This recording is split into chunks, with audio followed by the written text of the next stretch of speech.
Europe Soir, le 18-20, Julien Bugier. Et notre invité ce soir à 18h20, il est l'homme qui murmure à l'oreille des présidents. Jacques Chirac, Nicolas Sarkozy, François Hollande, Emmanuel Macron. Il a servi 4 présidents de la République et en a fait un livre sur ses 40 ans au service de l'État. Bonsoir Jean-Pierre Jouyet. Bonsoir. Merci d'avoir accepté notre invitation. Merci. Alors ce livre, il s'intitule L'envers du décor. C'est aux éditions Albin Michel. Un peu plus de 300 pages sur les coulisses du pouvoir. Et notamment votre relation avec Emmanuel Macron, que vous qualifiez de séducteur indifférent. C'est le nom que vous donnez au chapitre. Alors tout est dit d'une certaine manière. C'était votre protégé. Et il vous a abandonné en quelque sorte. Vous n'avez plus aujourd'hui, je crois, de rapport direct avec lui. Est-ce que c'est une blessure d'une certaine manière ? C'est une blessure affective, mais je dois dire que je comprends aussi qu'étant devenu président de la République, il ait eu d'autres priorités. Mais de ne plus le voir a été une blessure affective. Mais vous allez plus loin, Jean-Pierre Jouyet. Page 40, par exemple, vous écrivez « Derrière le fervent disciple, je n'avais pas vu pointer le nouveau roi ». C'est exact, c'était le fervent disciple de François Hollande. Il avait fait toute sa carrière, j'allais dire, entre 2011 et 2016 auprès de François Hollande. Et je n'avais pas vu pointer ce côté jupitérien. Pardon, à la différence d'autres de mes amis qui l'avaient mieux compris que moi. Oui, et vous complétez en disant, en l'espace de 24 heures, je suis passé du statut de mentor à celui d'infréquentable. J'accuse le coup, c'est un peu ce que vous nous dites également ce soir. Comment est-ce que vous jugez, Jean-Pierre Jouyet, sa politique à Emmanuel Macron, notamment, sur la crise du Covid en ce moment ? Sur la crise du Covid, c'est une des pandémies les plus dures à traiter, donc je comprends toutes les difficultés qu'il a pu y avoir, mais ce que je constate, c'est que les Français sont perdus, qu'il y a une anxiété certaine dans la société française et qu'il y a un écart croissant entre les politiques et les citoyens, et qu'il y a aussi une montée des inégalités et que nous ne sommes pas sortis de la crise économique et financière, puisque les sommes qui sont en jeu, on appelle ça de la relance. Oui, enfin, 100 milliards. Oui, c'est beaucoup plus de l'indemnisation, c'est beaucoup plus des compensations que de la relance sur des projets nouveaux. Donc c'est un plan de compétitivité plutôt qu'un plan de relance. C'est vrai qu'on l'a beaucoup dit d'une certaine manière. Ouais, mais plan de compétitivité, si on veut. A-t-il des convictions, Emmanuel Macron, puis après on parlera évidemment de votre expérience au service de l'État et des autres présidents que vous avez eu à côtoyer. Parce que vous dites, c'est pas un livre sur Emmanuel Macron. Non, mais vous en parlez quand même énormément. Je vous pose la question parce que vous dites, il s'est toujours présenté comme un homme de gauche, social, et aujourd'hui il est entouré d'hommes de droite. Est-ce que c'est une forme d'opportunisme ou il y a de la conviction derrière ça ?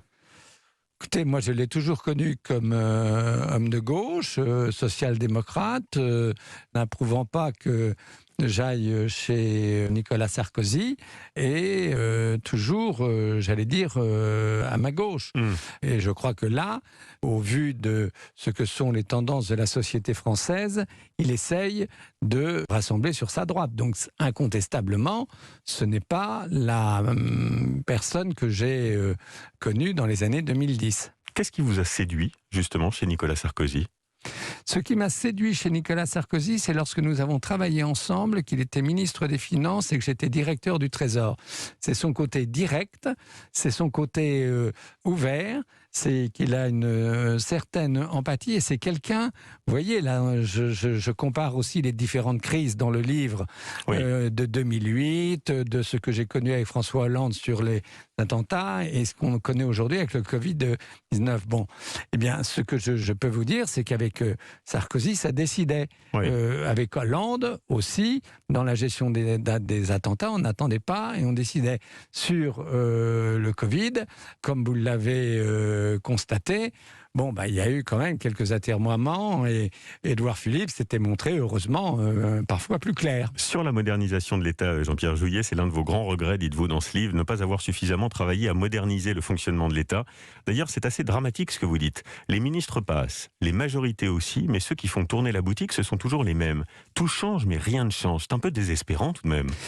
Oui, c'est un vrai problème de l'administration française et d'autres administrations. Je dois dire qu'on n'est pas les les seuls en Europe de ce point de vue-là.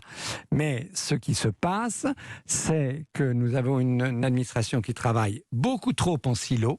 Oui. Il n'y a pas assez de coordination et d'échange d'informations entre les administrations, et vous l'avez vu lors de la crise du Covid-19, et nous n'avons pas réussi depuis 30 ans la décentralisation des pouvoirs, c'est-à-dire que les Français ne savent pas, en ce qui concerne l'école, en ce qui concerne la santé, en ce qui concerne l'écologie, qu'est-ce qui est réellement compétent entre des collectivités locales, l'administration. Et comme je le dis, au Royaume-Uni, tout ce qui n'est pas écrit est permis.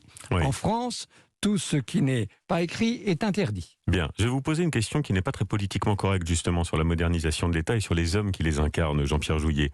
À une époque où la parole publique est remise en cause, où une défiance énorme, vous le savez, entoure les politiques, Oui. le fait qu'un homme, aussi bon et légitime soit-il, je parle évidemment de vous, Jean-Pierre Jouyet, passe d'un président à l'autre, est-ce que ça donne pas le sentiment que les politiques, c'est un peu tous les mêmes finalement, que ça soit la droite ou que ça soit la gauche? Non, ce que j'ai voulu démontrer dans mon livre, c'est justement d'expliquer aux Français que les politiques sont très différents. Ils n'ont pas la même personnalité, ils n'ont pas les mêmes rapports, je veux dire, au monde économique, au monde culturel, ils n'ont pas le même tempérament. Et je reviens à votre première question. Oui. Il n'est pas besoin de changer de président pour avoir une politique différente que celle sur laquelle on a été élu. C'est ce qui se passe actuellement. Dans ces 40 ans d'histoire politique que vous nous racontez dans ces 300 pages, Jean-Pierre Jouyet, l'envers du décor, c'est le titre de votre livre. Est-ce que, peut-être au-delà du déjeuner que vous évoquez avec François Fillon, qui a donné lieu à notamment ce livre, un président ne devrait pas dire ça, est-ce que vous avez des regrets? Ce que j'ai comme regret, c'est ce que vous avez dit, c'est de ne pas avoir eu de mission qui permette véritablement de faire de la simplification administrative et de faire en sorte qu'il y ait, comme au Royaume-Uni, un meilleur échange d'informations auprès des citoyens et de ramener les administrations à proximité des citoyens et de limiter le nombre d'autorisations qu'il faut pour faire quelque chose ou pour monter une entreprise dans ce pays. Donc ça, c'est mon regret principal au service de l'État. Je n'ai jamais pu le faire. Mon second regret, c'est de ne pas avoir profiter de toute l'expérience que j'avais en province et notamment en Normandie, Oui. que je connais bien et que j'ai vu évoluer vers le Rassemblement national, pour être très clair avec vous, et où j'ai vu l'exaspération monter, et de ne pas avoir su porter, notamment auprès de mon ami François, de ne pas lui avoir su lui porter les sentiments que je ressentais en province et qui n'étaient pas ce qu'on ressentait à Paris. Oui, la réalité du terrain. Voilà. Ce sera ma dernière question, justement. Est-ce que votre ami François Hollande évidemment, sera candidat selon vous en 2022? Est-ce qu'il peut, comment dirais-je, est-ce qu'il peut relancer l'esprit de gauche qui manque aujourd'hui dans le pays? François Hollande est très certainement l'homme de gauche le plus intelligent, le plus vif. Il a une grande expérience du pouvoir. On a véritablement mis à mal, à tort, son mandat. Et là aussi, les équipes actuelles l'ont fait alors qu'ils y avaient collaboré. Oui. Et je crois qu'il sera présent dans la campagne, mais je ne peux pas en dire plus parce que, comme vous le savez mieux que moi, tout cela est à 2 ans près incertain. Incertain. Merci Jean-Pierre Jouyet. Je rappelle votre Merci livre. à vous. Ce sont des mémoires d'une certaine manière d'ailleurs. Oui. L'envers du décor, Oui. chez Albin Michel. Merci. Merci à vous.